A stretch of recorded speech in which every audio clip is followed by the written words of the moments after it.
gotta hear that. Welcome back, everybody. Welcome back to Phil's Recap and Review. Vikings Season 5, Episode 19.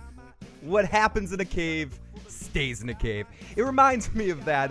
Whatever Floki does in that cave can stay between Floki and us. I feel like a fly on the wall walking through Floki. Why couldn't his adventures, once he left Kattegat, just be him alone?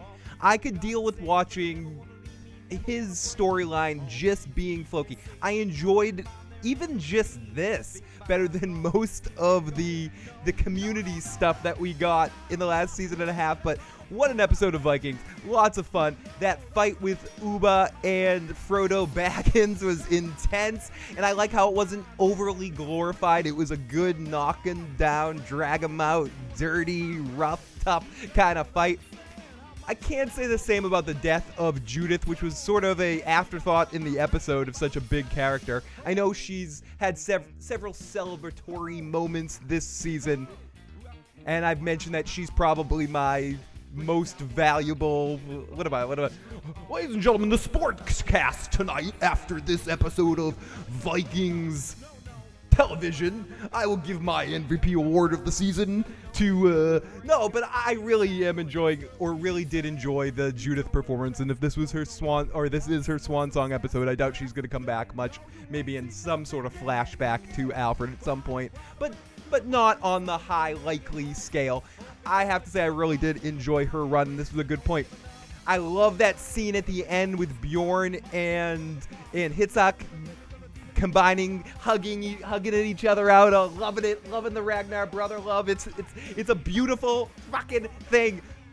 And Ivar, little Ivar. I mean, there's more stuff to talk about in this episode, but we had King Fine here and Bjorn almost face off, and then someone just stuck their nose right in the middle of that. That was very television. That was kind of a television moment. Like, oh, we're gonna fight. A lot of fucking commercials. I do love Floki. I'm a Floki fanboy. It, just for whatever it's worth, I didn't do my double check, so if I sound computerized, please let me know. Usually I do a double check because sometimes that can happen. Oh my goodness. Well, let's dance.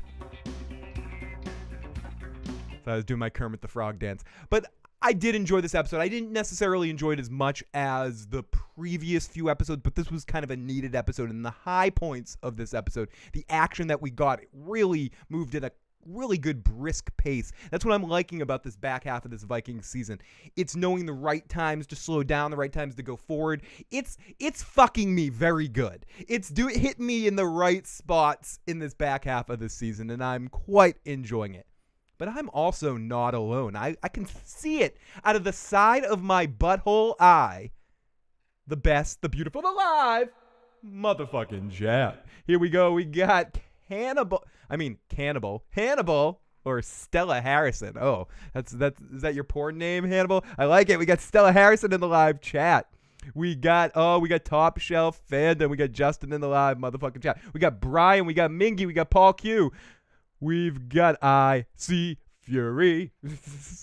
And yes, the preview was not on.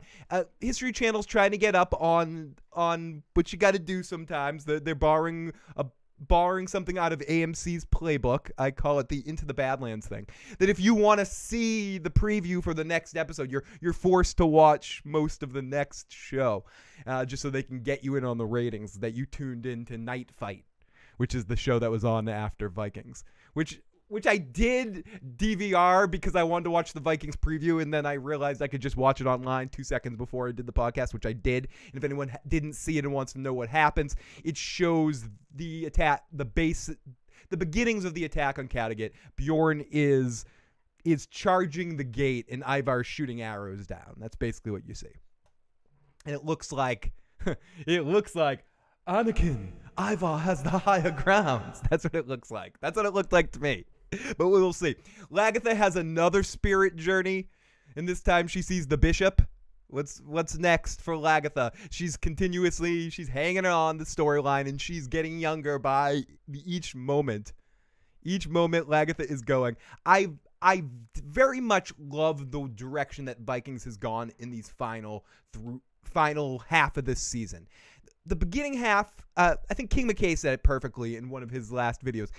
this season started out slow. It started out a little bit unorganized. And when I'm saying this season, I mean 5B. I don't mean all of 5. But really, in this last end part, it's kicked it into high gear. And this is generally, for me, really good quality television entertainment for Vikings. Last episode was a highlight point because, as I've mentioned many times, I am a Ragnar Lothbrok fanboy, like straddle my head.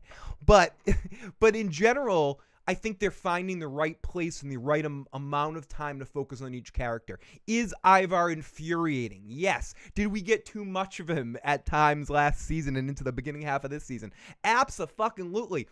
But was he effective in the moments that we got him in this episode, in a total of maybe 5 minutes of screen time that we got Ivar, or maybe more with the speech at the end? But either way, he was used in the perfect way. Even the way that he was filmed in a less celebratory way and a little bit more down and dirty. It's hard to explain. There was something about the shading and the coloring, the way the lighting, the way they were filming him. It created kind of a different effect on him. Maybe it's my imagination, maybe not. He seemed a little bit more raw and real and less sparkle. Like, could you add a little bit more character animation to the eyes to make it seem a little bluer? Or if it's blue, I'm not gonna know. But let me catch up in the live motherfucking chat. I'm a little exhaustipated tonight, but I'm not too exhaustipated to come out here and get silly with you guys. A hick. What the fuck was that? A hick. You talking to me, Phil? Are they really talking? No, I'm not talking to you. Shut up, you fuck. No one wants to talk to you, you goofy son of a bitch. I do love Floki. Too many commercials. I hear you there. Too many freaking commercials. Another thing they're borrowing from AMC, I guess. Oh my god. But I agree, so many commercials. Judith's life matters, which is why they should have done more for her. Yeah, I agree. Damn, I can't tell. It's all right. Would love to see more shows. Exactly, I'm in full agreement. They did Judith's death dirty. Rest in peace, the Lagertha Judith makeout scene that was promised. They did. They made it seem. That's one of those examples of something, and this isn't indicative of new Vikings. This is a Vikings thing. Sometimes they make it seem like things are going to be bigger, longer deals, and then you drop your pants, and it's like, oh, that's all you got. It's and Vikings kind of does that sometimes with character storylines, or where you think a character is going to go, and they just speed up time. Like Judith, the last episode, it seemed like her and Lagertha were going to form some sort of relationship, whether it was going to be dirty with paint and they were going to paint each other, or it was just going to be kind of a friendship of them dealing with the fact that they've both lost something and get a little bit more character progression in these final few episodes. But instead, they just go, yada, yada, yada, okay, Judith's dead, yada, yada, yada. And I don't know. I wasn't, considering how many awesome things they did with her character this season, I don't want to complain too much because she definitely went out in a very good way at the top of where her character could go in stuff that we've seen with her doing this season, doing the whole Lady Macbeth bit. But I think they could have been a little bit more creative or taken their time a little bit more with this one. But occasionally Vikings does this, and you just got to kind of get used to it. They did it in the early ages. They do it now too. You're into something like, oh, this could be a cool little thing I'm going to watch. Yada, yada, yada. Oh, Ragnar and Rollo are across each other in the battlefield. We didn't really deal with this at all. But whatever. It happens. It happens. Oh, LMR. Great to see you in the live motherfucking chat. Oh, I love this episode. Hello, Wheel. I'm Jason. Oh, we got Jason in the live chat. Hello to everyone. Her hair looks better. It's Phil time. 20 minutes too early. That's what she said. I was just about to do it. That's what she said, too, with the drop in the pants thing. Decided to get a little bit more graphic. Blue Steel. Great to see you. That's crazy. Crazy Ass Freya is going to blame the war on the gods being mad at Ivar for that. No, Phil, the preview was on relatively quick. I'm always late to live stream, so I admire Phil's punctuality. It usually depends if I'm waiting for Joe to come. It takes a little longer to make Joe come. Why was I doing that with my hand when I was saying that? It's a different point altogether. Hell was the turning point. I think Justin's right. Hell was the turning point in the season where things started to go into a better direction. I don't know if it was just a matter of figuring out the rhythm, and it's hard when you have such a, and I've talked about this a lot. I don't want to belabor the point over and over again about how difficult it is for a show to go on after you lose such an important, like the main star of a show, and to kind of reach other high points. Will the show ever be Ragnar's show again? No, it's going to be a different kind of show, and I think they're finally figuring out the right balance of it, or I'm hoping. I hope next season, and who was it that asked this, if I think next season's going to be the last season? Excuse me. They announced it. I think I'd rather see the show go out at a positive point than go on a little bit too long. Because I think get to another good point, make from this stage right now in Vikings where I'm confident that next week's episode should be fun. I said it, wait, dun dun dun. I just heard weird forbidding music play in the background. Whoa, Shay, shut up. Shut up, Phil. Shut up, Phil, that says next week's going to be a good episode, you jinxing son of a fucker. I'm sorry. Can you ignore that? Can we rewind time? Can we have Superman fly around the sun? That would be fucked up. Let's have Superman fly around the sun for a second. Let's see how that works and throw a nuclear bomb into it. No, fly around the earth and rewind time for a second. Fuck. Okay, LMR says, I wonder if Ivar killed the women who delivered his son to make sure they don't spread what really happened.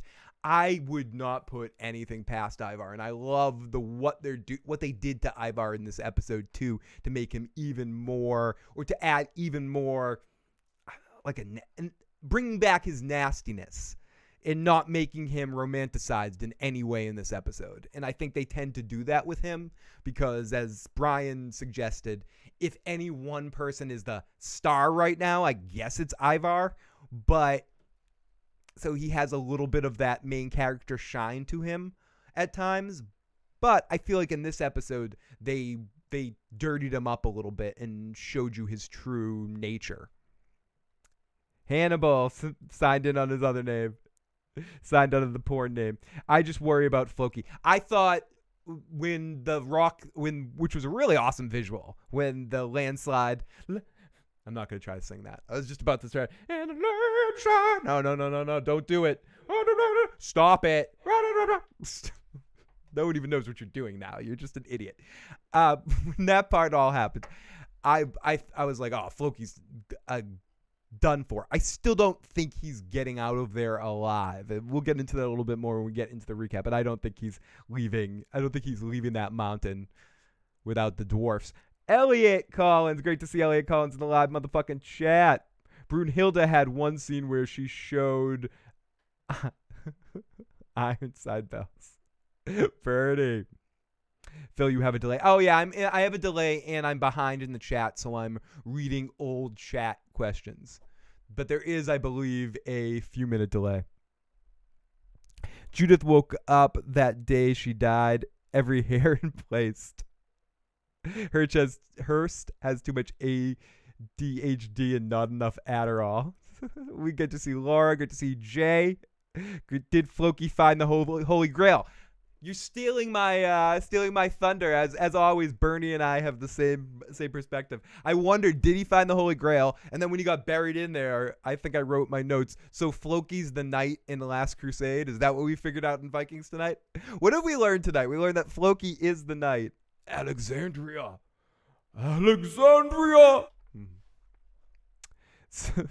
Lady Dreamfire says, stupid fucking history has hours and hours of Pawn Stars. Another stupid show where they buy things and have so many fucking commercials with Vikings. Okay, it's expensive, but to make it, but really? I know, can't they cut hours from fucking Chumley and the old man? Bernie, that's what I was thinking too. He tossed that shit. Bernie, that was interesting to see. I wish they'd show us more. I loved Floki in that scene. That was real. Especially the way Floki he's Christians. It was hilarious, that moment when he just walks in there and sees that. It was fucking comical. Let's not get past it.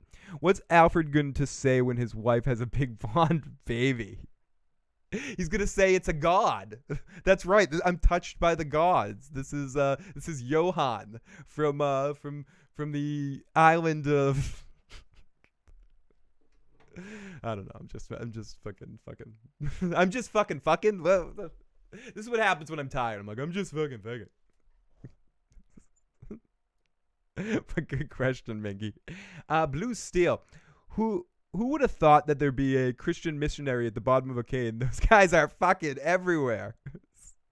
Floki finds the Holy Grail in Monty Python. There was something else almost right after that where I thought of Monty Python. Maybe it was with Ubbe, where I wanted to say it's only a flesh wound when Torvi comes in there. Ubbe survived. It's only a flesh wound. I think Ubbe's the new Ragnar. He definitely has. Okay, besides just whatever people may have an issue with the actor and overacting with the eyeballs and stuff, but his styling from inception of the character has most resembled the early Ragnar. And I do think to some extent each one of the brothers has some piece of him. I don't necessarily see it in Hitzak. I see something in Bjorn, but I still don't really see Ragnar in Bjorn. I think because of so much of him fighting for his own identity and the influence that Floki and Rollo, who possibly is his father, but whatever, who cares about that bullshit? But he has just so many other influences of how old he is. Ivar, I guess, has some of Ragnar, but even in that, maybe some of his way he can deliver a speech and yell and organize people around him and have some sort of charisma. But I think Ubbe is the one that most encompasses what Ragnar's true vision for his people was. And he's holding that true, as we've seen in this episode. And you don't have to. You don't have to. I'm not telling you have to. You have to do that. It's one of those weird expressions. But you gotta feel for the guy. Yeah, I mean, you don't have to feel for the guy. You can go, fuck you, dude. You know, eat a fucking bag of ass, Ubbe. What the fuck? But no, I'm enjoying his storyline this season, and I do get the most when I'm watching him. He's the one that, from certain angles and from certain vibes, I do feel Ragnar-y, with some exceptions. But I love that. I love him straight out being honest and direct about his use of Christianity to further his own point. He's like, yeah, I use that shit like toilet paper. I use that shit like the 3 seashells to get my people a place. Fucking A. Fuck a B, it has more holes. Okay. I think Ubbe is the new Ragnar. Do you think Joe has more hope for this show becoming good when it first started watching, or Walking Dead going back to be good before Glenn's death? I don't think Joe, if you're honestly asking that question, I don't think Joe has hope for either. I think he's decided that if he is being, for his dislike of a show, he picked that one to watch because of I think part of it had to do with work commitment and time and what day of the week and all that sort of shit. And that with great power comes great responsibility. And the history, not History Channel, the history of the fact that that was the first thing we've done on the channel. So I think Joe's wrong about Vikings right now, because I think he hates Ivar so much it blinds him to anything else that he could possibly enjoy in the show. So he's in a bad way about that. And I get that to a certain extent if people aren't feeling Ivar, but in the immortal words of in the immortal words of one of our early live motherfucking chatters.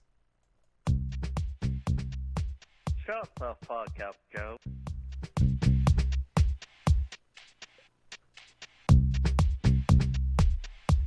Shut the fuck up, Joe. That's what I gotta say about that. I love you, but please. Ubbe sure looks like Ragnar after that fight. That crazy Floki laugh caused a landslide. Lagertha and her talking to Ragnar, I hope it's not just meaningless filler.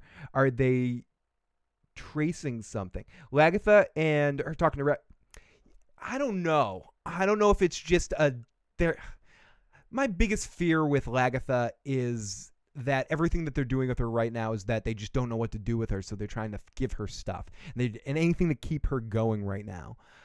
I don't know if she's just having her death memory march, essentially. I would like next episode to be Lagertha's last, but I don't see that happening now because I don't know how much Ubbe and Torvi are going to be a part of next episode. I mean, I'm sure they'll be in it at some point. I will touch in on everybody next week, but I have a feeling that 70% of the episode is going to be the fight of Kattegat. I mean, I could be wrong about that, but it seems like that's the main focus of the episode. So I assume that means Lagertha survives into the final season. And we'll see where they go with her on that one. I hope it's not meaningless filler as well. Let's see how many of the Phil the Issues Guy's personalities come out tonight. I don't know what you're talking about. Shut up! The new Ragnar and the new Lagertha. And again, and great to see Santovia Major in the live chat. I also can't say enough how much I love Torvi again in this episode. I love when she just killed the guy that was trying to break into the 101 battle. She was just like, fuck you, asshole. Get the hell out of here. Get the fuck out of there. Motherfuckers. Okay, so let me go back down over here. No, Floki just had a real no, Phil the Issues Guy. Floki just had a real mind fuck in the cave. During one of the longer commercial breaks, I forgot I was watching Vikings. Needed sleep. Recessive Vikings. I'm on Hannibal now, listening on Stella H. I just heard coconuts slapping together. Swallows carried out the coconuts to England. How did they get to Iceland? Look, LOL at Floki in the cave. I don't see Ragnar and Ivar at all, Phil the Issues Guy. I see him in his way he can go into rage, the way he can inspire people in his military tactics. That isn't always as effectively shown on the show for Ivar, but that's what we're supposed to assume or understand about Ivar, that his strong point is the way he'll be able to outmaneuver people on a battlefield and have interesting, unique a tactical perspective in the way that Ragnar did. And I think that's what we're going to see, or I have a feeling we're going to see that in the next episode again. They've picked and chose the moments to show us stuff like that, but that is where Ivar supposed to have it. I don't think they often show it. Just imagine how the fans would revolt if Lagertha's dying words were being held by Bjorn. Oh, and also, Rollo's your daddy. He's just cray. Good strategy, though, Phil. Blue Steel, wouldn't that be something? So you're saying if a show just kills Ivar, he will like it again? No, he's officially retired. Sorry, Jay. Joe is officially retired. Joe is a cockblock about Vikings. He's just hating, says Lady Dreamfire. And I think Lady Dreamfire speaks the truth right there. Lagertha is the new seer. Ooh, that'd be interesting. Phil drinks and he knows things. Said you did a song for them. Do tell. Are they going to keep Lagertha around because she's going to be killed by a son of Ragnar? I mean, I know Ivar wanted it to be him, but I could see a situation where would Ubbe ever kill her? Would Ubbe turn to a point where you did kill my mother and this is my opportunity, or she asks him to kill her or something? I don't know. That's a good question. She's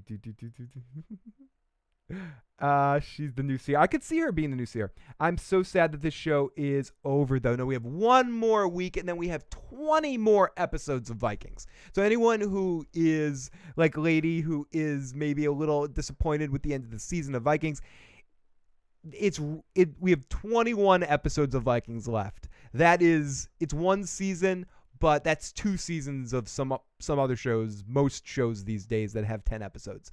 So it's gonna be a long break, but I was not hopeful at the midpoint of this season, and I'm very hopeful right now for the back half for the final season of Vikings. Wasn't Catherine Winnick Lagertha supposed to direct an episode? I think she did earlier in the season, Icy Fury. I could be wrong about that. Or maybe it's an episode in season 6 that was announced. Vikings has one more season, my lady. I hope we get Last Kingdom before Game of Thrones, because once Game of Thrones gets here, nothing else will matter for months. Still, it begin with Ragnar and Lagertha. Season 1, 2, 3 were phenomenal. As slow as these episodes are paced, nothing will ever happen. I love Bernie in the live chat. And I agree, those first, for me, season 1, I would go season 1, season 3, season 2 in that order. And I would even go to season 4 that I thought was exceptionally awesome as well, for the majority of it. I think the first half of season 5 was probably my least favorite, and I've liked very much where they've gone this direction. But you know what I like as well? Recap!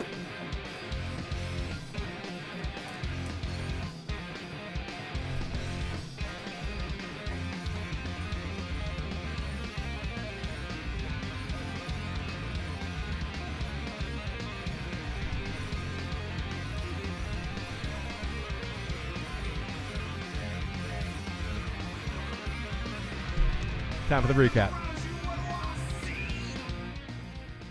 So yes, we got 21 more episodes as of right now.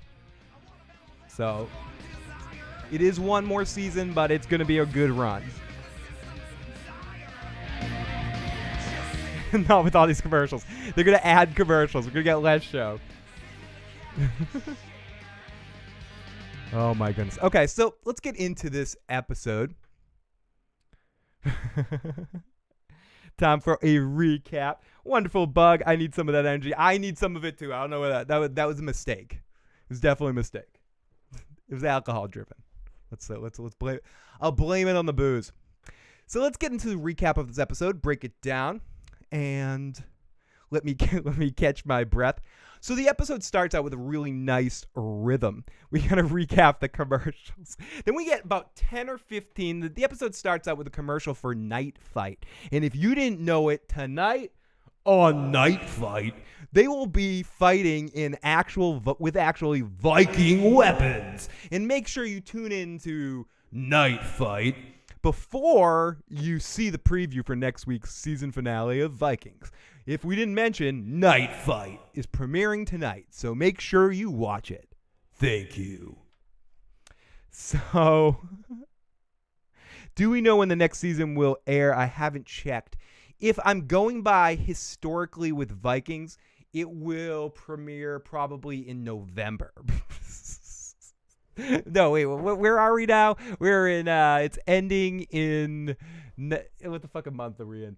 We're almost in February. It will probably come back in February, March, April, May, June, July. So it'll probably be back in the summer. I'm guessing it'll be summertime. Is my assumption that the first half will be in the summer, and then the back half will be around the time when this season started.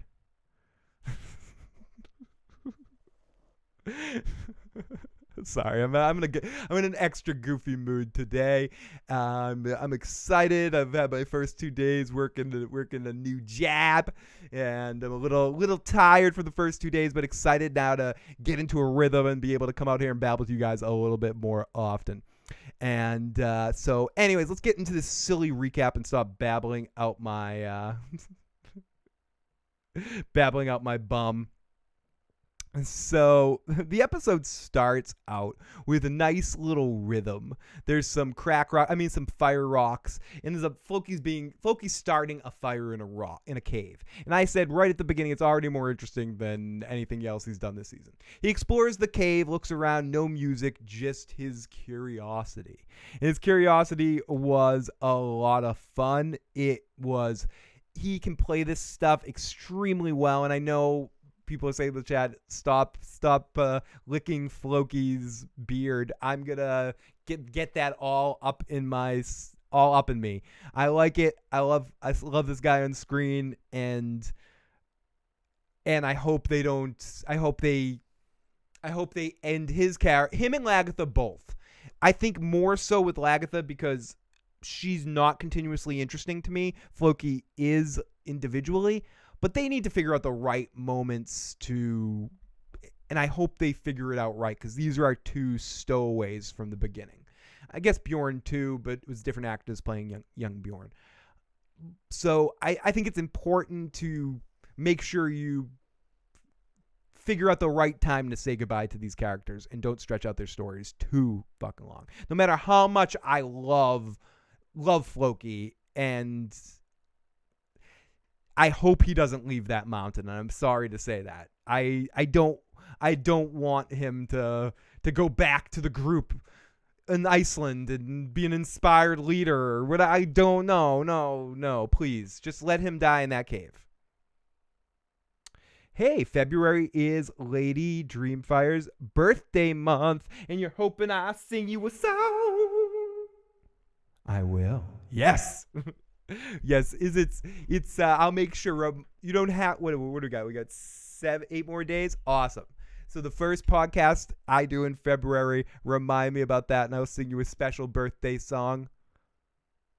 If you want to email me a couple of subject matters, you can do that at igotissuesman@gmail.com, or I'll make it up on the spot and just do a variation of the birthday song. Either way, we'll all sing a big happy birthday to you. What is the date in February? Let us know.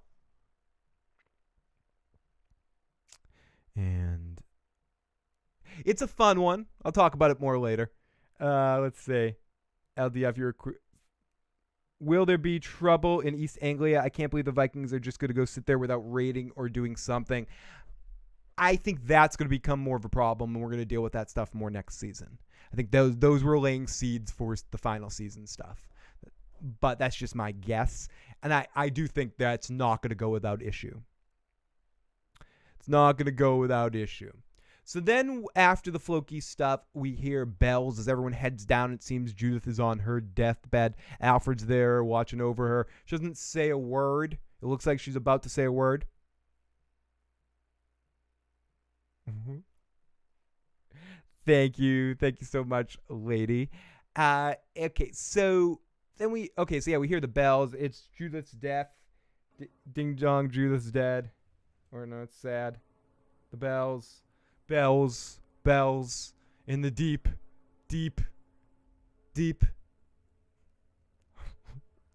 And then Lagertha comes over, and Lagertha's sad, and she says goodbye. And she doesn't want Alfred to be sad because Judith did something. Do not grieve over much. Don't grieve. She succeeded in her life's mission to see you become king, and then to secure your throne. She went through many, many trials and tribulations for you. I got trials and tribulations. Her love by becoming a great king.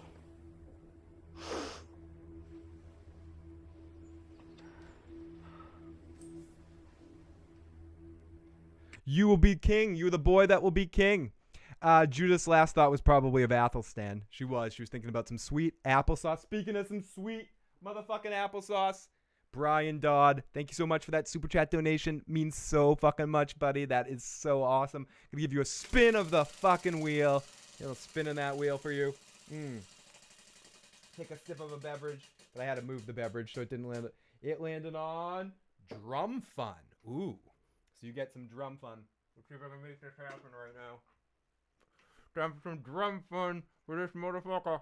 Let's see it.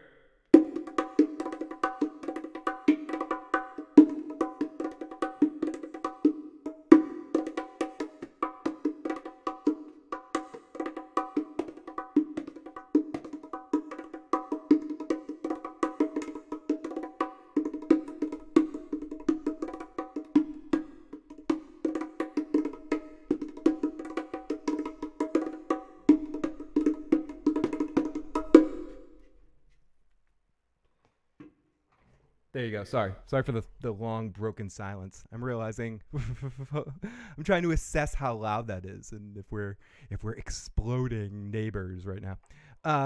But anyways, there's a little bit of drum fun for you. And thank you so much, Brian, for the super chat donation. It's too awesome of you. So let's continue.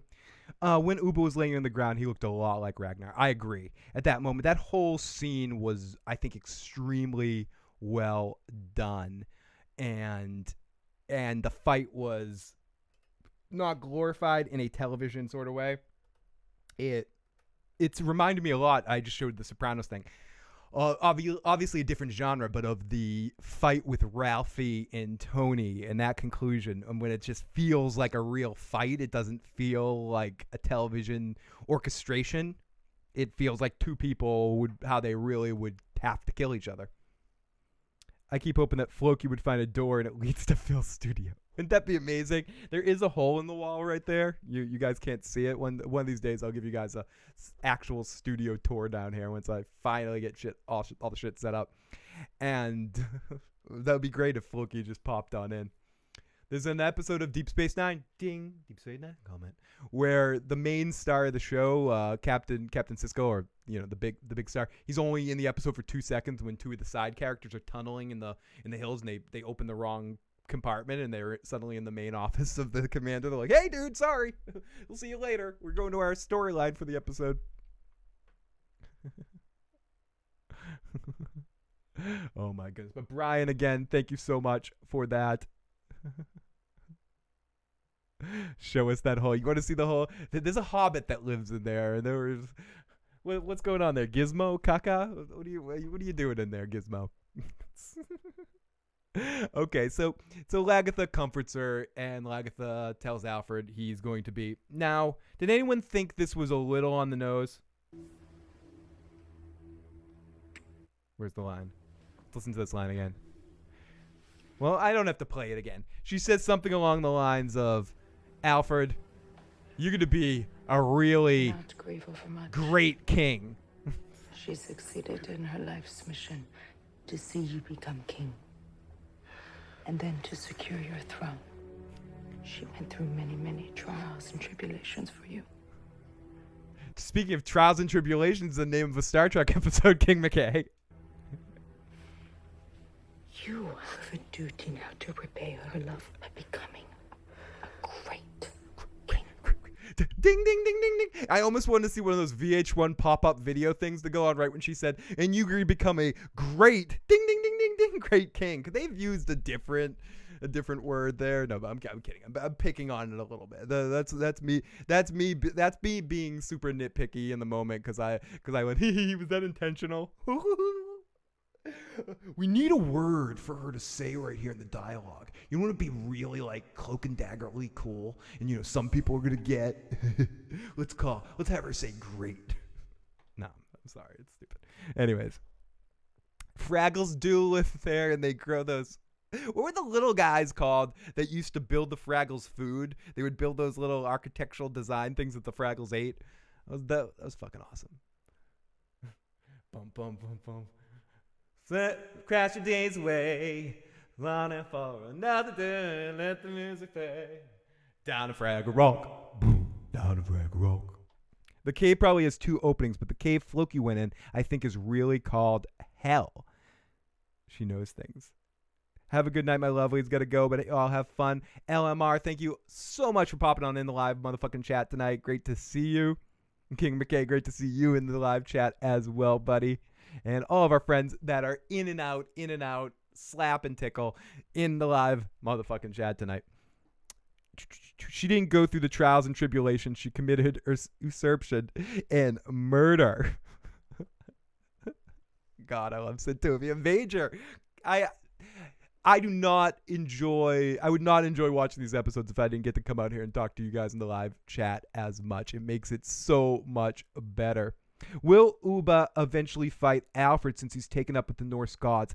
Southeast, I do think eventually there probably will be some sort of conflict with the North Anglia stuff and Alfred being forced in a position where he has to not honor his word, or he does honor what his grandfather really told him to do, which was where Eckbert said, yep, let them take there, but then when they least expect it, kill them all or something. Or whatever. I don't know. I think some sort of conflict between Ubbe and Alfred's coming. So I'm not sure if they're going to have a singles combat like that, but I could see it heading in a poorer direction between the two of them. I knew you had my back, Bernie. I knew you had my back. I love it. I love it so much. So let's continue here. Then it's time for a fight. Fight. And let's listen to the rules of the fight as I run upstairs for a second. You have chosen your weapons. You are entitled to a second shield if the first one is shattered. This is a fight to the death. You both enter the sacred circle, but only one of you will come out of it alive. King Frodo, if you die, your people will settle here. If Ubbe dies, we attack Wessex together. This is the law.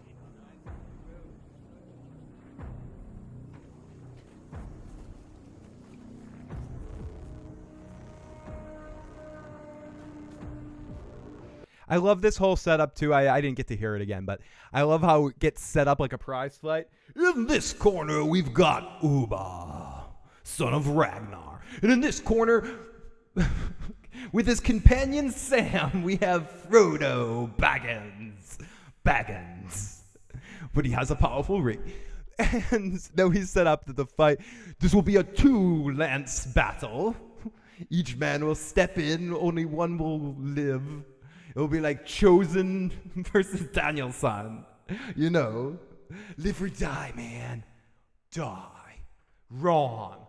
Honk. I mean, that's almost how I was. Turn on that sound. I went to the wine attic. I had to fill up my drink. Get it? You get it? No one gets it. No one gets how stupid I am. So let's continue here with this shit.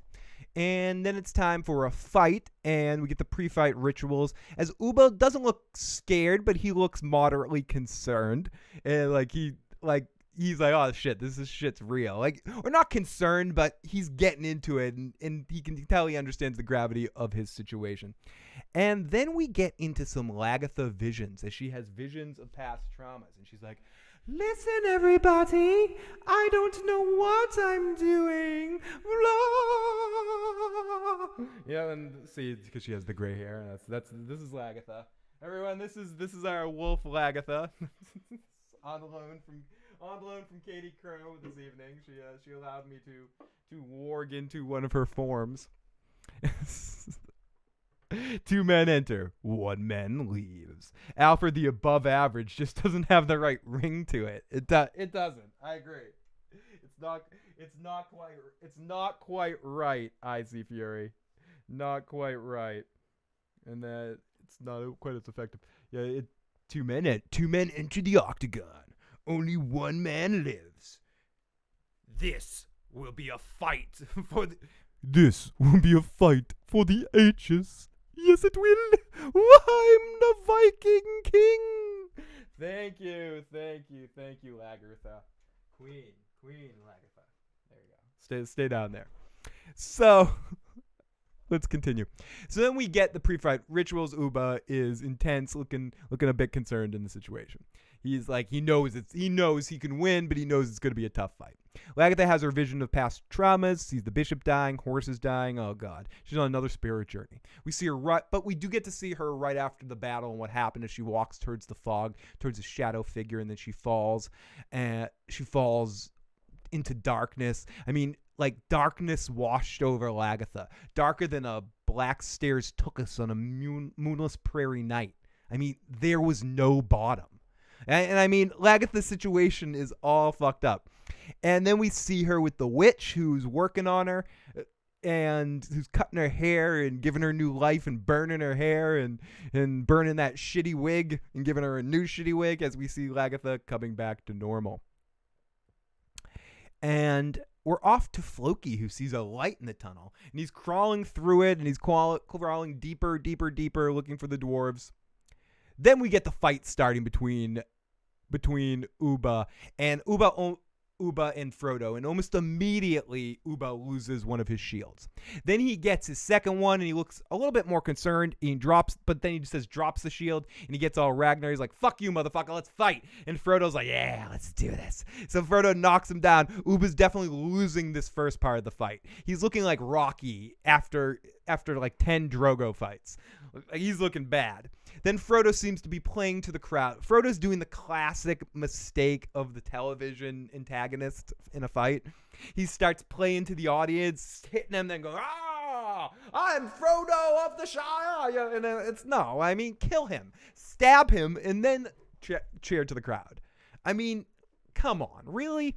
But no, he starts just talking to him and screaming to the crowd. So Ubbe's is able to get him to the ground and do the ground pound move. And he's ground, looking for something to stab.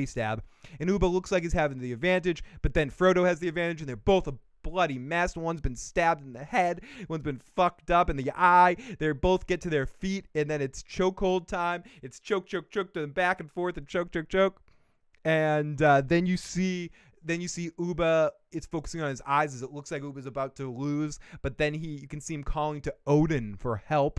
Then Frodo gets up, and then they both fall down like a Rocky and Apollo, and they're both trying to crawl towards their axe, but Frodo gets up in time, and he goes and gets his axe, and then he walks really slowly towards Ubbe to kill him, but Ubbe's crawling really fast, and he gets to his axe, or gets to his weapon, and he sneaks up behind him, or he does a little quick move and gets behind him, and then kills him from behind. Bam!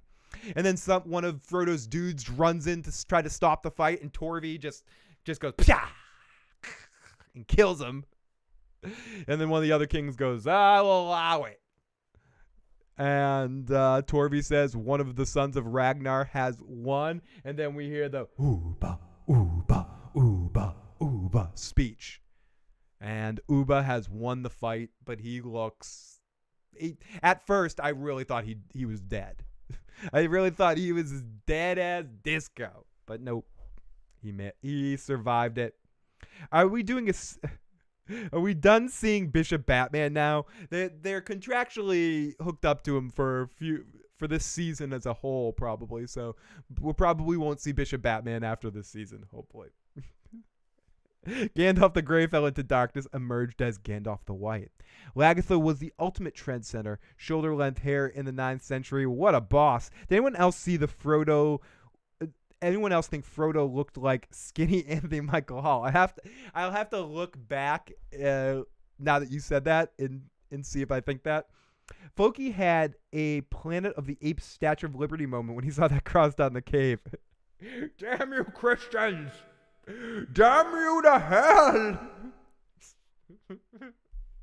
Southeast. That's fucking good.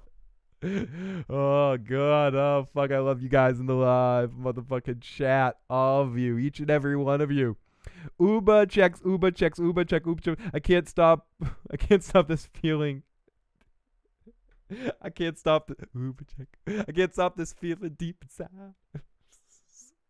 Okay, so after this point in the episode, we finally go to the hero of our narrative, of course. Oh, no, I'm sorry. I scrolled down a little bit too fast.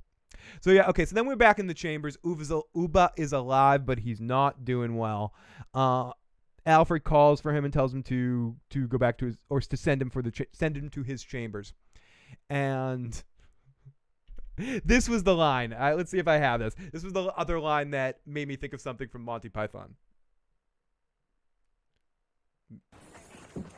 Let's see if I can... Lagertha. You're alive? Oh, wait, no, it's before this. Let me see.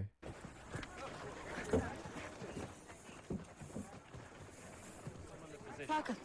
I think I missed it. It was the line on the 519 now. 519. It was the line where Torvi says to Alfred something along the lines of Ubbe has protected the peace, but he's very badly hurt. The way she says it almost sounds like it's but he's very badly burned.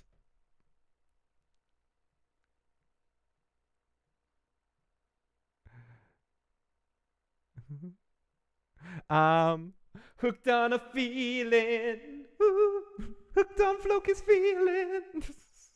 No, I didn't get it. Sometimes I miss things. I am a silly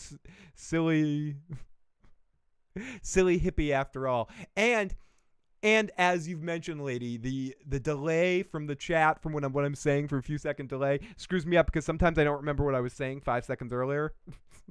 People are like, remember when you said that 2 seconds earlier? What? Short-term memory loss?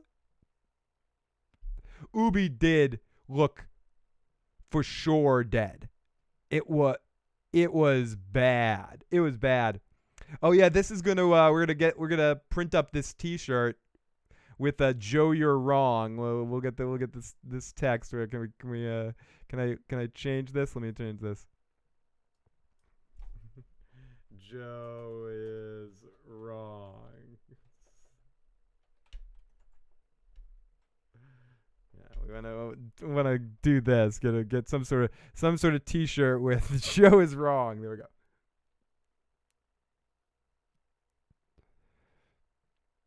Oh, okay, I got it now. You were doing the Ubbe checks as the beginning of a song, and yeah, I get it now.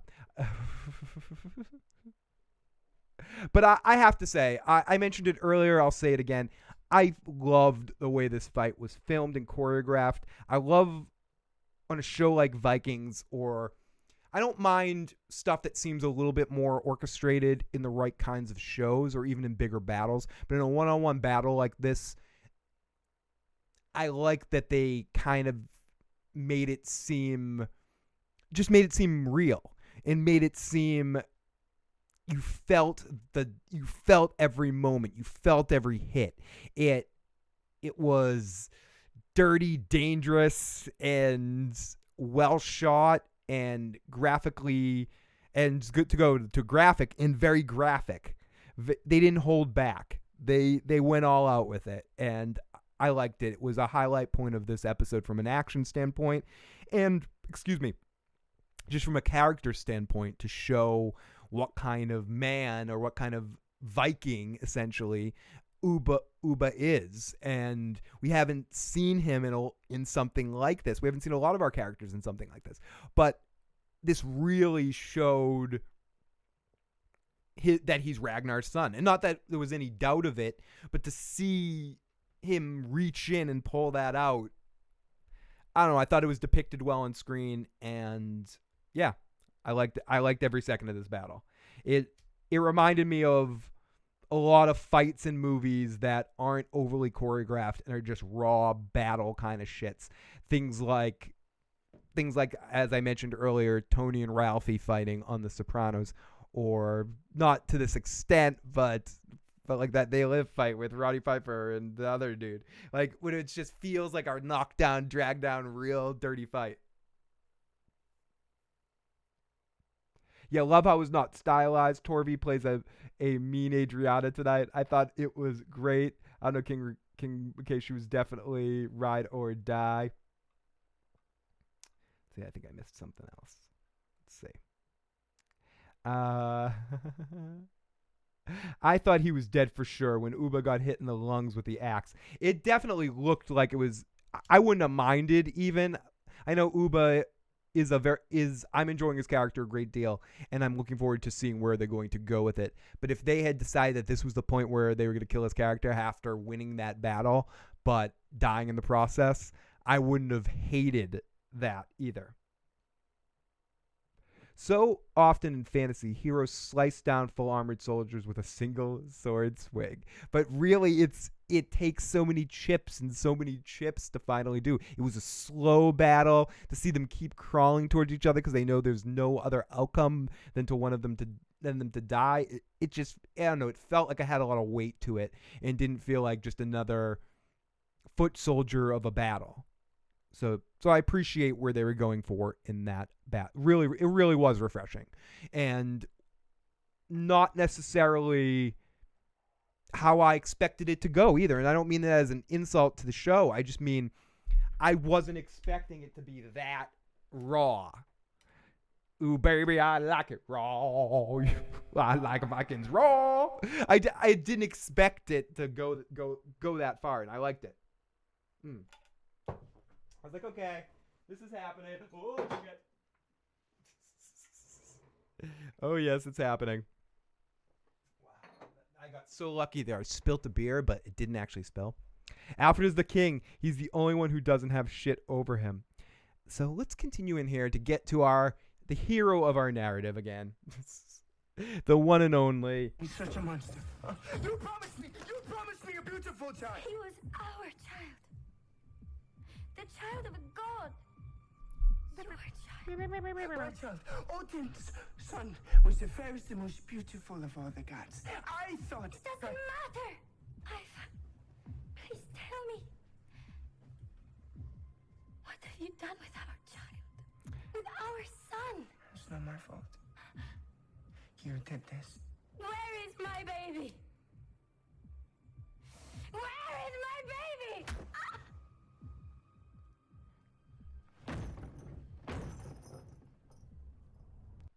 So that's the first of the conflicts that they have. And Ivar's already starting in that moment to... He worked through it in his head, the rationalization of the situation. And I think he knows at this point, and she's having to fight off the urge to say it's not even your son right there. It's kind of horrifying, but I think it is ultimately a good depiction of what we need to believe that Ivar is capable of, and what he would do, and how much he has such contempt for the way he was forced to live, and for the fact that Ragnar didn't have the guts to kill him, or that he was saved, or whatever. He didn't have the guts to do it either. He left him out in the cold and let nature take its course. But either way, I think it shows us a lot of Ivar, and it's obviously like a fucking horrible thing to fucking do, and in his whole situation, I know, even if it isn't his kid, which he knows, and somewhere inside he knows, and who knows that if the basis of it really being his kid, if he would have any sort of other decision, if that took any part in his decision-making process in it, even on a subconscious level. Maybe I'm thinking about it more than he did, or more than the writers did. Either way, I wonder about that. Would Ivar have been able to do it if he knew for a fact it was his son?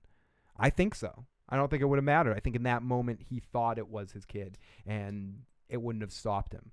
Either way, I feel like we got a lot of negative, in a way, of understanding more of what a contemptible character he is about Ivar in this episode. And I liked it. All real fights normally end with two dudes trying to wriggle a dagger into the other guy's armor. Did anyone else notice the captions said Frodo gasping when Torby said Ubbe won? I was like, what? Amazing how fast Ubbe heals. Amazing how much time passes with Vikings sometimes. So we get more Floki moving around.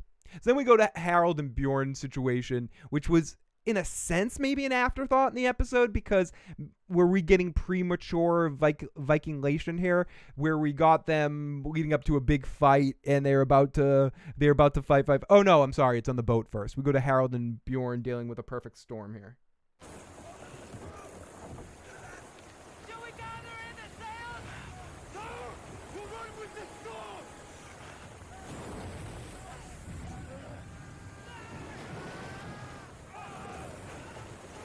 What is your name, Shield Maiden? Alpha!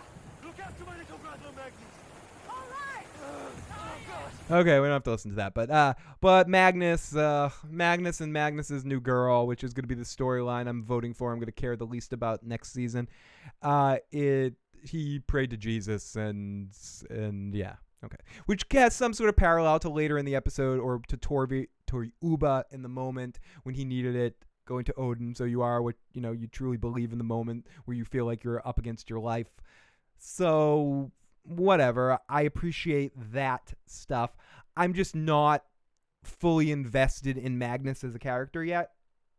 He hasn't won me over. I mean, who the fuck am I? What kind of asshole am I to be like, he needs to win me over? But he hasn't yet, for whatever that's worth. Oh my goodness. Oh fuck.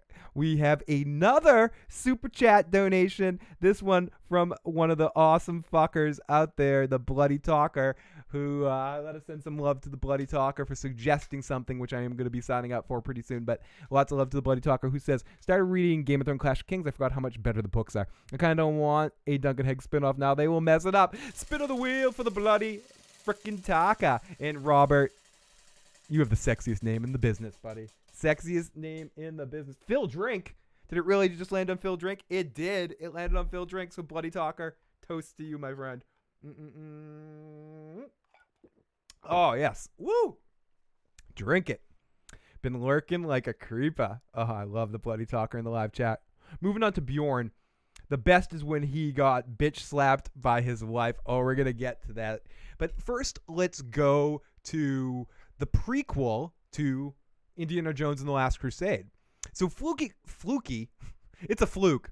Floki comes back into a cave, or maybe a comes back into the cave, and he eventually crawls through into a cavern and finds a cross in a cup.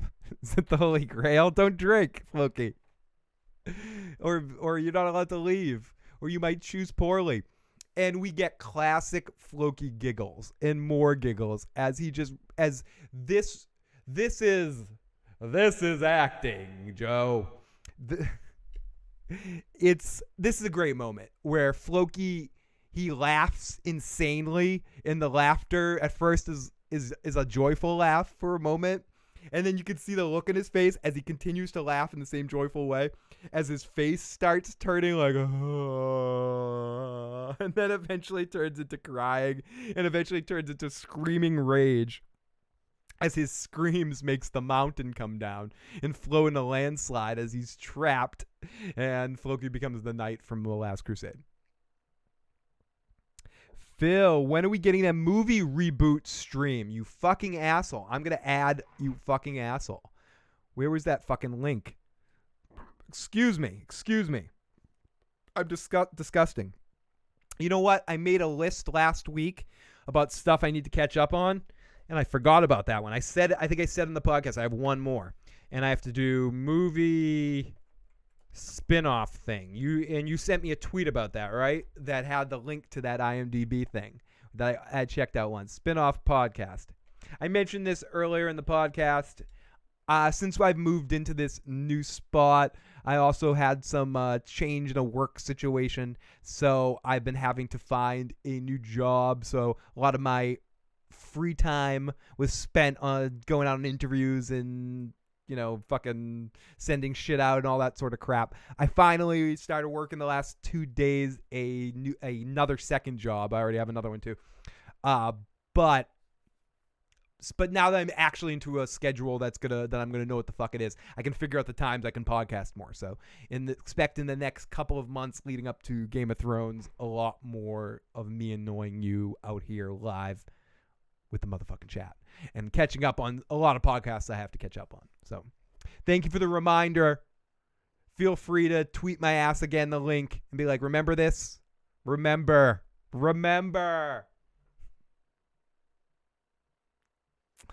Thank you. I'm calling myself an asshole, but I appreciate that, Robert. Send me the link one more time again, just so I get it more recently and I can remember it. Ragnar had the guts to kill Ivar. Asslog saved him. Thank you, IC Fury. I forget that sometimes. Ragnar did the same exact thing and left him out. Asslog was just quicker.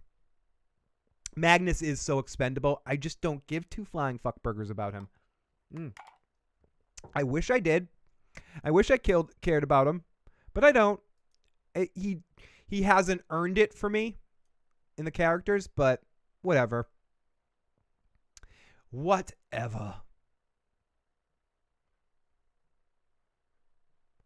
motherfucker.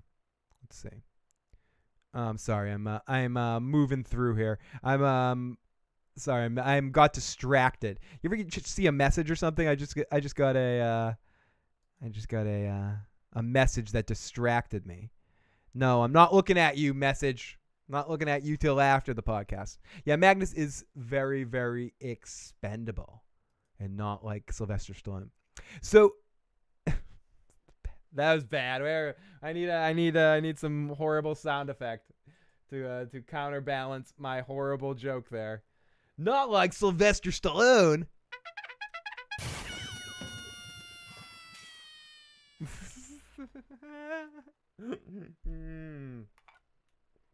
Oh my goodness. Okay, so then we go to that the Vikings made it through the storm, and as someone mentioned a few seconds ago, we can start talking about Bjorn a little bit more. The Bjorn's marching out of the water to the land. Bjorn is trying to figure out where they're at. They're lost a little bit. They lost a lot of people, and Harald is pissed off. Harold's got a hair across his ass now. He's like, Bjorn got the girl. Bjorn's going to take all the credit for this. I had a better deal with Ivar, and fine hair for the first time this season kind of annoyed me in this scene a little bit. It seemed a little But I get it. No, now that I think about it more, he didn't annoy me because this is kind of real. When you're trapped on a boat with somebody and you almost go through a life or death situation after you tell them not to do the thing you got to do, you're going to start bitching and moaning about every little thing. You're just going to start screaming. You're going to start being like, fuck you, I'm just going to go to Ivar. Ivar sounds like my deal with Ivar was better. Fuck you. So, I don't know, I appreciate it, but this scene was fun, and I agree that the best part of this is Bjorn's wife just stepping in and bitch slapping both of them, essentially being like, dudes, what are you doing? Kill Ivar first, fight later. Come on.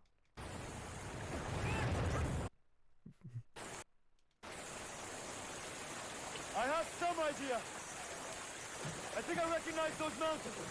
I don't know how many ships we lost in the storm. Not enough to change my intention. We will cross those mountains. I don't know why on the audio right now that I captured there, it's the water is way louder than the dialogue.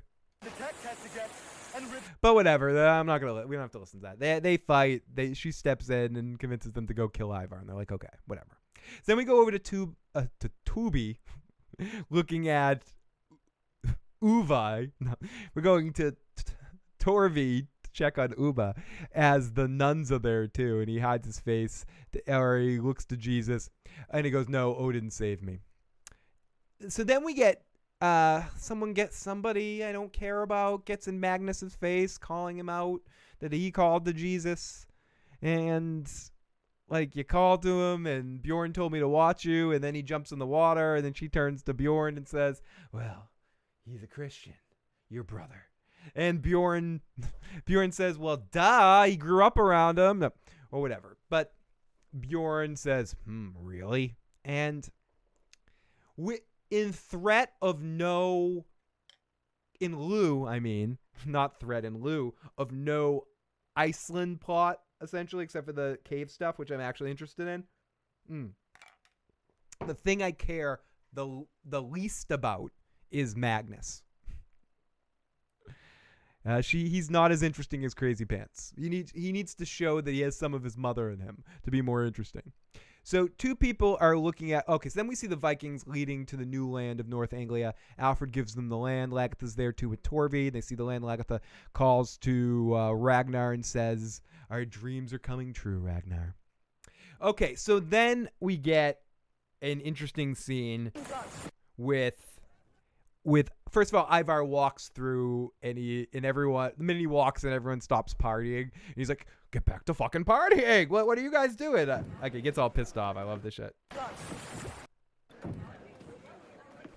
He starts just yelling at people for not having a good time.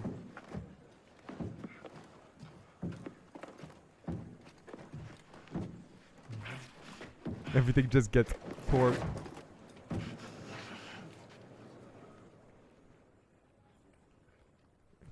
Come on, Ivar, talk.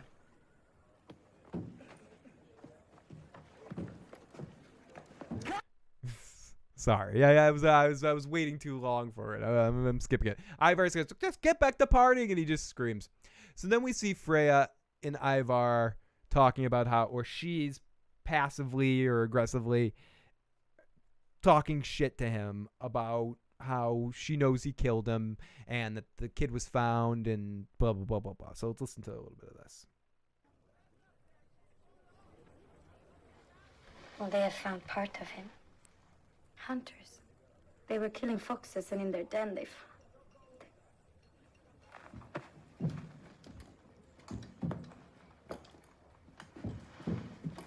Just think. The son of a god.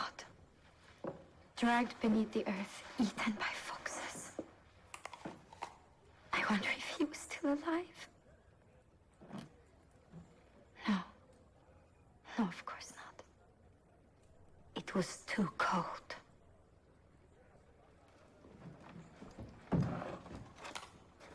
How did they know it was him?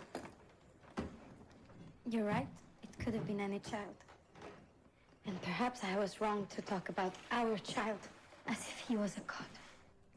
He was, after all, just another child. Tell me the truth, Ivar. Did you kill our son? After everything I did for you? After everything that you did for me, what did you do for me, Fredis? Huh? Is he really my son? Was he? You see, I'm not so sure anymore. I'm not sure that poor crippled bastard was my son. Was he? You lied to me. You lied to me. Everything you ever said was a lie.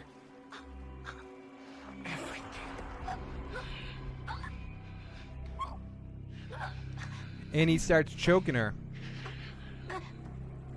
But he lets go. And she gets this look like, I'm fucked. I'm in a fuck situation here in a lot of ways. Like, he knows.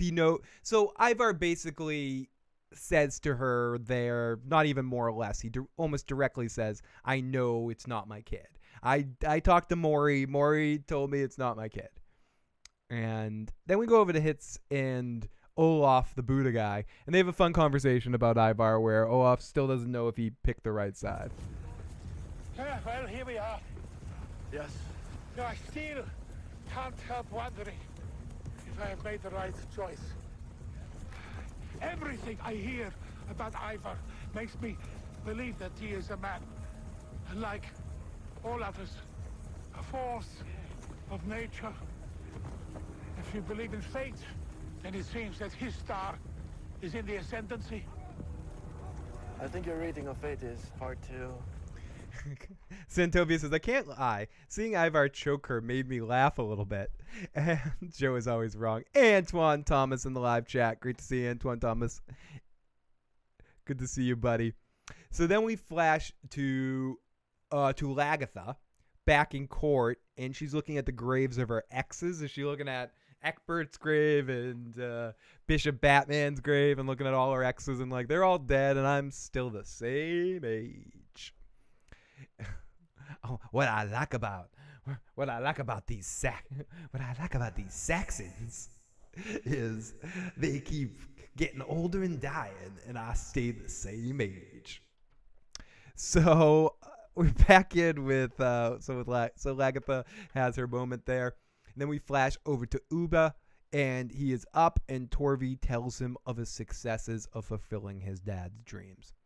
He asks him what is wrong, and do I have this? I've realized your father's dream. Here we go. 3,000 Danes have gone to the settlement. 3,000. Now it can be self-sufficient. Now it can survive. I'm glad. Are you really glad? Yes. Yes, 1,000 times yes.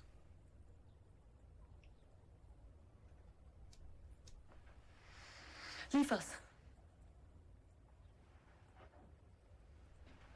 I need to talk to you, Torvi.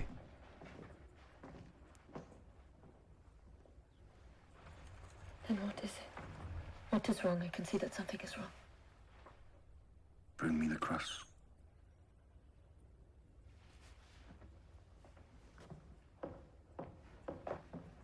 Jordy the Jedi. What's going on with this series?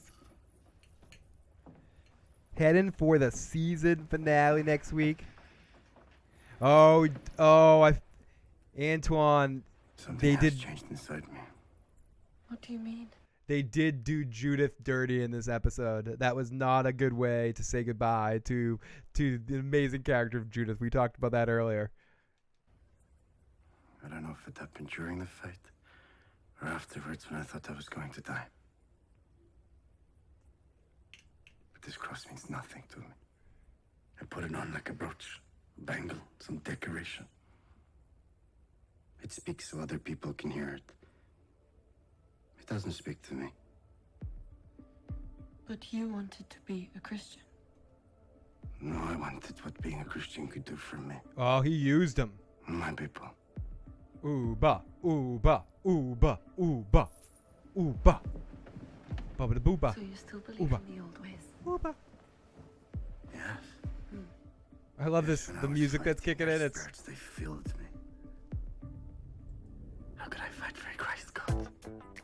Some stranger. No. I was filled with the spirit of Odin.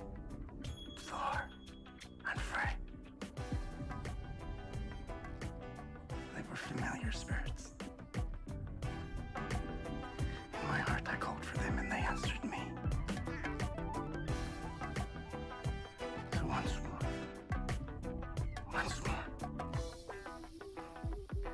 I embrace the true guts. The guts of my father. I love how she loves this, and she's like, curls up next to him and is like, yeah, you talk it, Ubbe.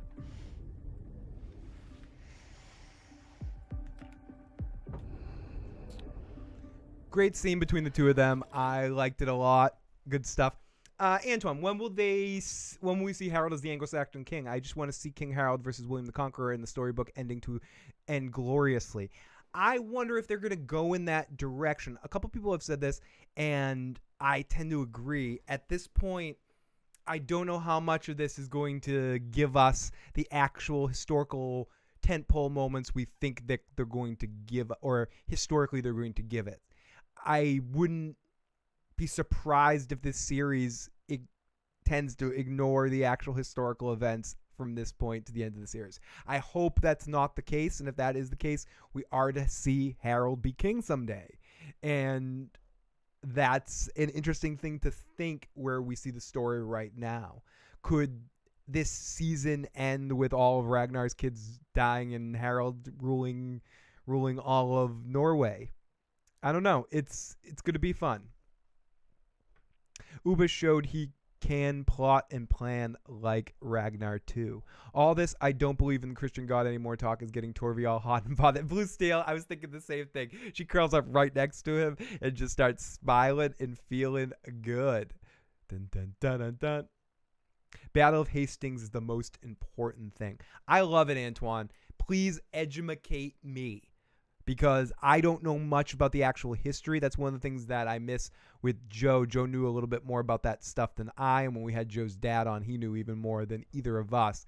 So I appreciate that. That's stuff that is always awesome to hear about the actual historical events and what is known about them and how it matches up to what we see on the screen, which I feel was more of a thing in the early seasons for Vikings and less important as the series goes on. So then we get to see Lagertha. She washes her face. She doesn't recognize herself. That's not much else to say about that. Torba. I keep wanting to mispronounce Torvi or Ubbe's name. I keep combining them. I'm trying to make them into a shipping couple name. Ubvi. Torba. Torvi and Ubbe. Say, I'm not doing it on purpose. That time it was on purpose. It was horrible. Say goodbye to Alfred, and Lagertha shows up too and goes, "Hey, can I come? Hey guys, The last to my country. let me come." You have proven yourself to be a good and wise King Alfred. There's no one better to lead your country forward. And fare you well also, Torvi, and your children. We have so much to thank you for. May the Lord bless and keep you all the days of your life. Wait! It's all right with you, Ubbe. I want to come with you. It's time for me to go home.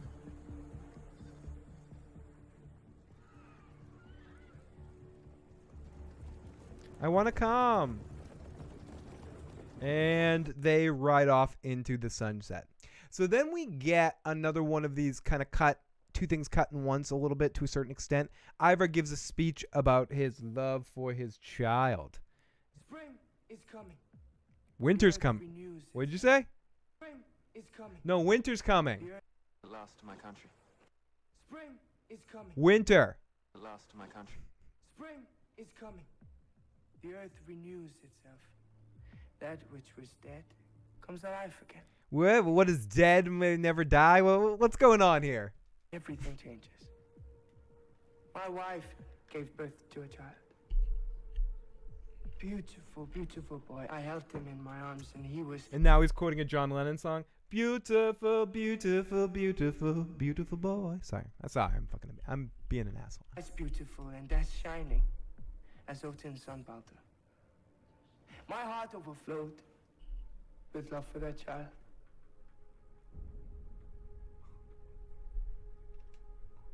But the gods cut his life short. Oh, there's a rubble shumble shumble. They have their reasons. Fuck But him. it is hard for a mother to accept such things. To lose the child they've carried inside their body. But the will of the gods cannot be denied. They have other plans, and in all humility, we have to accept their verdict. King Harald and my brother Bjorn have abandoned York, and the Saxons have retaken the city. Our plan for this season was to raise an army, sail to York, and reclaim it as part of our empire of Kattegat. I was expecting my brother Witzek to return with King Olaf and his army. We were going to attack York together. Unfortunately, they are not here. I just want to say a special thank you to area code. I don't have a name, but area code 850. Last numbers of your phone number 43. I'm glad you're able to finally catch a show live. No, thank you so much. You're fantastic. Get to the chopper. You're fantastic. Sorry, but no, you're fucking awesome. Thank you so much for being amazing. And yeah, so Ivar gives a speech. Pumps up the crowd. I know. Things changed.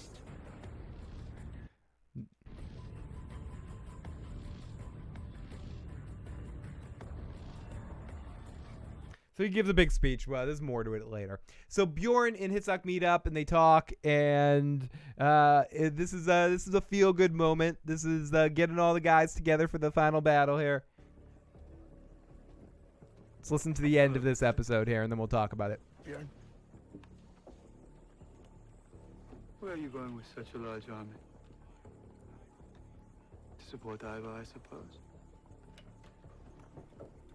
I did bring back the 1950s phonograph. I like it all scratchy like that. And I'm sure everyone loves it. It's so perfect to the ears.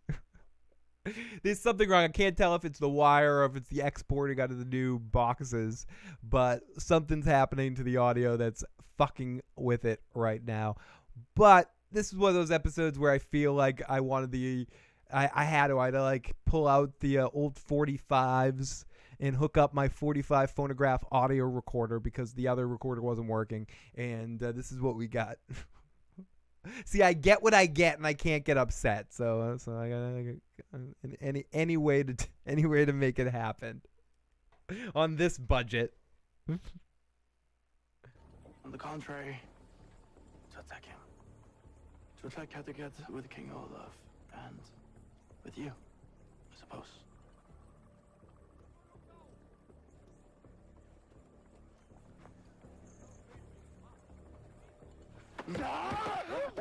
Ah. This is one of the happiest days of my life. How strange for a path to cross like this. How strange. Was it not fated? Are we fated to kill Ivar? I guess that's better. Despite his crimes, he's still our right? brother. It's weirdly It's better. shameful It's and only unsympathetic. coming out of one ear now, but I asked think the it's gods clearer. so many times, so why I jumped ship. Why I abandoned Ubbe to stay close to Ivar. Why I allowed Ivar to humiliate me, laugh at me. All these years I've questioned the gods and myself. But now I know the reason. I know my fate. My fate is to kill Ivar.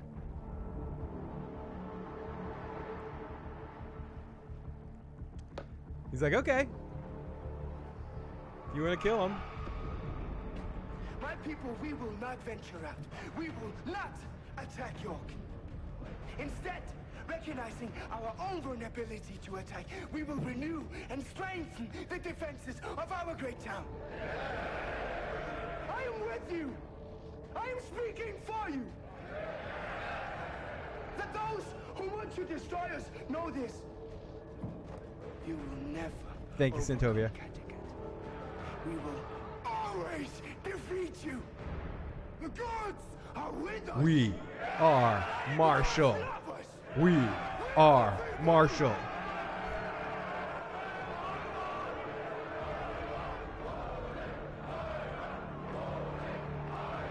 Goofy, Goofy, Goofy.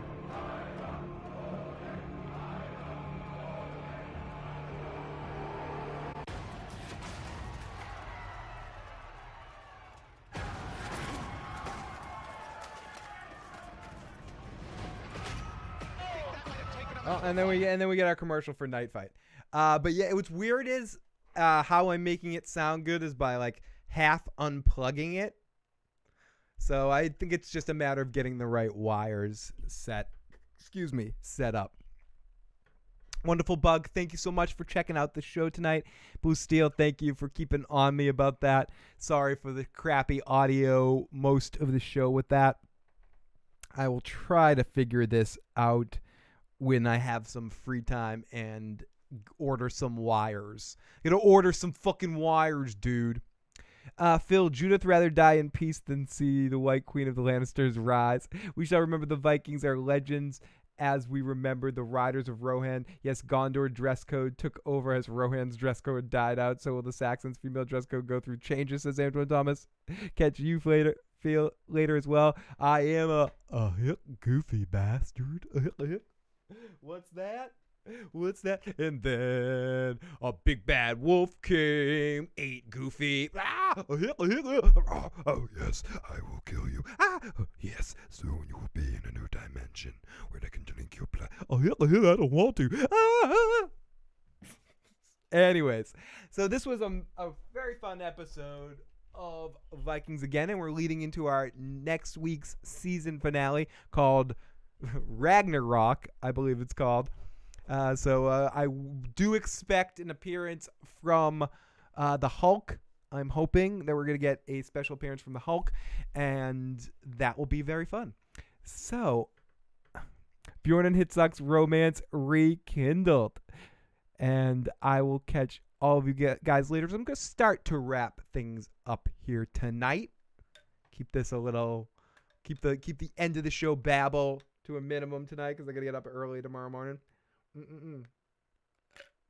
Let's see, take a couple more questions and comments. Got another text message. Let's get up here. Get up there. Wrong mouse.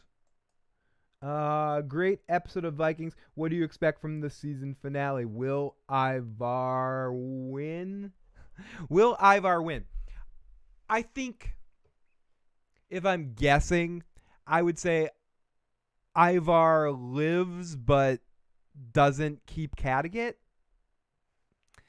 I don't see Ivar dying, but I would like to see maybe them to go to that strong direction. But I don't think. I think Ivar somehow is able to get out of there. Maybe he'll go over to... But I do think the forces are too much and they overcome Kattegat. But I don't think Ivar is killed. Similar to Lagertha losing Kattegat, I think Ivar will have time. But that being said, I don't know if Ivar is one to escape either. So I don't know. I'm not really good at Miss Cleoing. I'm not really good at predictions. If I'm to assume, go by what Vikings usually does, we'll have some minor characters die and none of our main characters will die. And the fight will happen, but there won't be any real outcome of it. It will just be more of the same leading forward. I would like to see a change in leadership of Kattegat and see Bjorn and or Harald become a little bit more in charge of that situation, and see Ivar being forced on the outskirts and being forced to be more on the attack if he's still around, and more on the defensive as well. Ivar flees and goes to Uncle Rollo. I could see something like that. Or Ivar going over to York, gathering forces to try to raid and do something like that. Fucking up North Anglia somehow. I don't know. Hey, we got the Walking David in the live motherfucking chat. Great to see you, Walking David. Hope all is well with you in your neck of the world. Antoine Thomas said, good night. Make sure you give Judith a great burial in the season finale. Timo 30 and Katie Crow will dress in black dresses. Lots of love, Antoine Thomas. Have a good night, buddy. Ivar will outwit all the outside attackers, but Freydis is going to stab him and chop his balls off. Blue Steel, I could definitely see something like that happening. That's very Shakespearean, that he fights off all of his forces and then Lady Macbeth stabs him when he least expects it or something. I don't know if I quoted the right Shakespeare thing. I don't know no Shakespeare's. The only Shakespeare's I know is the dude down the bar that Shakespeare's, Shakespeare's. He fucking blows it on me, dude. Yeah, and I know what that phrasing sounded like. I don't give two flying fucks. I've been working at this gas station for 47 years. Drinking fucking Budweisers. Smoking fucking Marlboros. So what's the concussion on Iceland in the Floki Cave Explorer? What's the concussion? Tell me the truth. What's the conclusion on the Iceland in Floki Cave Explorer stuff? I think we've decided that Floki is actually the knight from Last Crusade, and he has tunneled into there, and he's not allowed to leave there until Indy and his father show up. I think that's what's happened. I think Floki's found the Holy Grail. I think that's one of the. I think that's what. And the other conclusion on that is that it's more interesting than the interpolitics, the politics and the dynamics of setting up a commune or whatever there, an outpost in Iceland, and all that stuff. Sorry, I'm hitting the drunk wall. I'm like, poof. Oh yeah.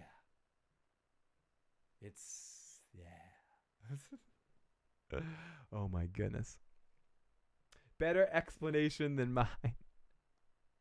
See, it didn't really even make sense to me. I'm not sure he was even on Iceland at that point. Probably not. Good point, Santovia. He might have moved on to a different area at this point. I'm just assuming that he's still walking in that area. He might be in Alexandria by now.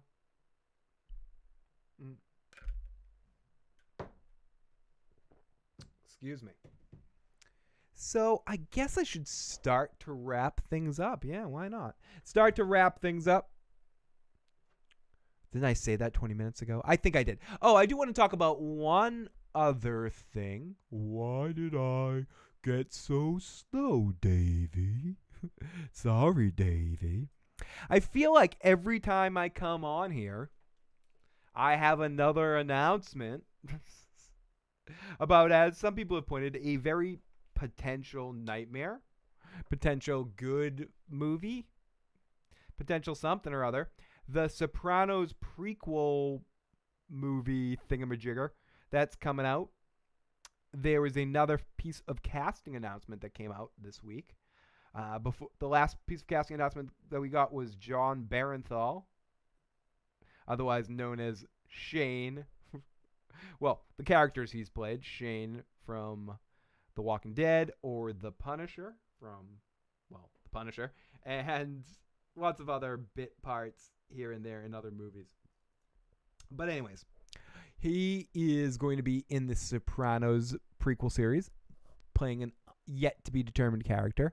But they have announced that, yes, Tony Soprano will appear in the series as a young kid. And they found the person that's going to be playing Tony Soprano. And that is James Gandolfini's son. I haven't done a lot of research on this. I haven't really even looked into the story. I must admit, on this one, I headline read a little bit and didn't click on any articles to get into any depth of any kind. But I did read it is James Gandolfini's son playing the part. And I don't know if he has any experience. And we shall see. Let's see. Let me see if I can let me see if I can see anything about this stuff. Sopranos. That's not how you play Sopranos. That's not how you spell Sopranos. Sopranos, idiot. Spell it. Yes, here we go. Let's go to what's the first Deadline. Let's read the Deadline article. Now, The Sopranos He is the son of James Gandolfini. Sopranos prequel films finds young Tony. Michael Gandolfini is the chip off the yellow block. He's the son of James Gandolfini, who originated the iconic role of Tony Soprano and won multiple Emmys. The late actor's son has been gaining experience and has had a breakout run on the HBO drama series The Deuce. I have not watched The Deuce. If anyone in the live motherfucking chat has, I'd appreciate any opinion you have on this actor. His resemblance to Tony Soprano is uncanny. The filmmaker engaged in an extensive audition process to find the young Tony before Gandolfini won the role. Sure. Insiders said that his screen presence with the mastery of Tony's mannerisms, coupled with his resemblance to his father, made him the standout choice for the role. No one there understood the character better, said the insiders. He joins Alessandro Nivola, Vera Vermiglia, John Barenthal, Billy Magnuson, and Corey Strahl in the ensemble cast that's set in the era of the 60s New York. So that is another piece of casting news for the Sopranos series, new movie, whatever, that's coming out. That, again, a couple of people have said it, and I agree, a high percentage of suckitude in that one, but I am going in it with hopeful perspective.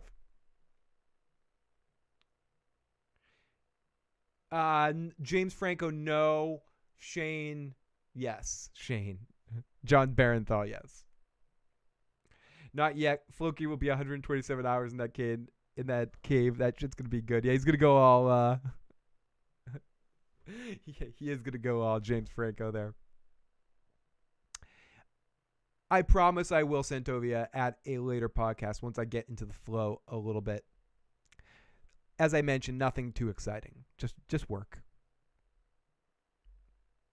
Floki's on Gilligan's Island. Floki's got to find a professor to turn the coconut into a radio so we can call the Harlem Globetrotters and play a one-on-one basketball game against their number one to be able to escape the island and get brought back to Kattegat and become our seer. I think that's what I'm hoping is going to happen on Floki Island.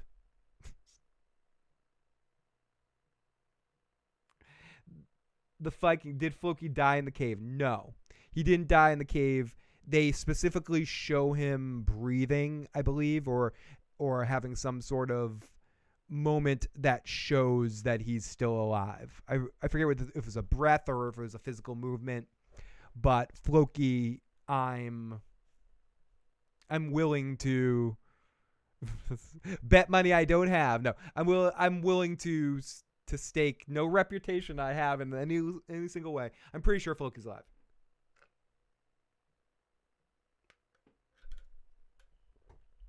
I'm pretty fucking sure.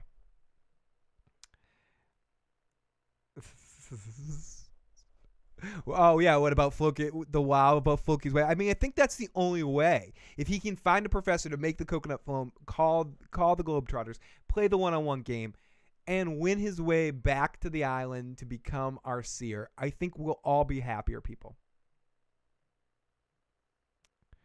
John Barenthal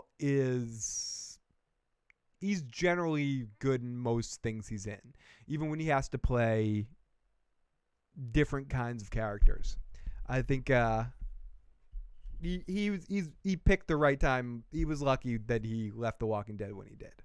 It was the right time for him. It allowed him to have another career, unlike some of the people from The Walking Dead or from some shows when you're too much on a show. And it's what am I doing? Relax, everybody. Oh my goodness. John Barenthal would be a great Submariner, says Icy Fury. So let's do this thing. Excuse me. If any of you out there, before I go, I want to say a special thank you. A special thank you. What am I doing? Well, what kind of asshole am I? I'm not any kind of asshole. I'm trying to play music. Play some fucking music. Let's see, what can I play? What can I play? You guys are I want to send a special message to you guys. You're my very special shit buddies. These are the best shit buddies out here. These are my fucking patrons. Lots of love to Brainwashed, Charlie Jimmy, Chris, Aaron, Hannibal, Icy Fury, John, Lady, Fat Ass Red, Lynetta, Mary, Michael Bennett, Nancy, a special mystery patron who doesn't want to be known, but who is one of my favorite people. So love you, buddy. You know who you are. You know I'm not saying your name, but you know I want to show you some love. And of course, the wonderful, the amazing Santovia Major, my Uncle Steven, the one member of my family who supports me in any way, and of course, the amazing Analysis of Thrones. So lots of love to all those patrons for being amazing and helping us out that next level. I just want to send a special thank you to all of you guys for all the love that you guys give and help to keep me being able to do this more than anything. So thank you so much to all of you guys. And everybody else, you are so fucking awesome too. Our super chatters, just our live motherfucking chatters, anyone who helps us out with the affiliate links or just hangs out and listens to a podcast, shares the channel, and helps more and more people find our podcast. Any little way, doesn't have to be with a donation, just if you can help spread the word and help. Just like we're a disease you need to pass on. If you know someone that might like our kind of bullshit, pass it on. Pass this shit on like a real smelly fucking joint, and pass it on to a buddy, or help us out in some way. That really would be awesome. So everyone, if you haven't already and you enjoyed this video, make sure you hit that like button. Make sure you hit that subscribe button. And I will talk to you next time. If I'm not on before then, I will try my ass off to get Joe Dirty Locks on this coming Sunday night for some sort of fun shit. And if he's not on, I'll be on to talk about some True Detective, or Monday afternoon at the latest. But maybe another surprise podcast here and there if I have a little bit more time in the next couple of days. But most likely the next time you see me out here will be Sunday evening around 10:30, 11 o'clock. Everybody, again, thank you so much. I'll talk to you next time.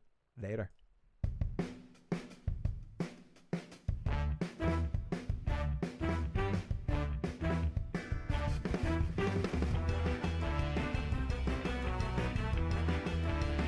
Oh yes, I'm sorry.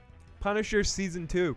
I haven't quite finished it yet, and when Joe and I do finish it, him and I will be out to talk about that. We could possibly do that on Sunday if both of us are finished by then. So we might talk about Punisher then. So that's coming too. Good night, Brian Dodd, Jordy, Santovia Nature, Blue Steel, pass on like the crabs at a frat party. Absolutely. Jay, I know how much you love it. So, one for Jay before we go. Where is it? I feel you never have to tell me to play this song in honor of one of our best, wonderful motherfucking chatters. One for the road. Let's go out on the Timo song tonight. Good night, everybody. It's Timo's written tonight. It's Timo's written tonight. Fuck Sansa. Fuck Sansa. Fuck Sansa. Fuck Sansa. It's Timo's written tonight. It's Timo's written tonight. It's Timo's written tonight. It's Timo's written tonight. It's Timo's written tonight. It's Timo's written tonight. It's written tonight. Go Ramsey. Go Ramsey. Go Ramsey.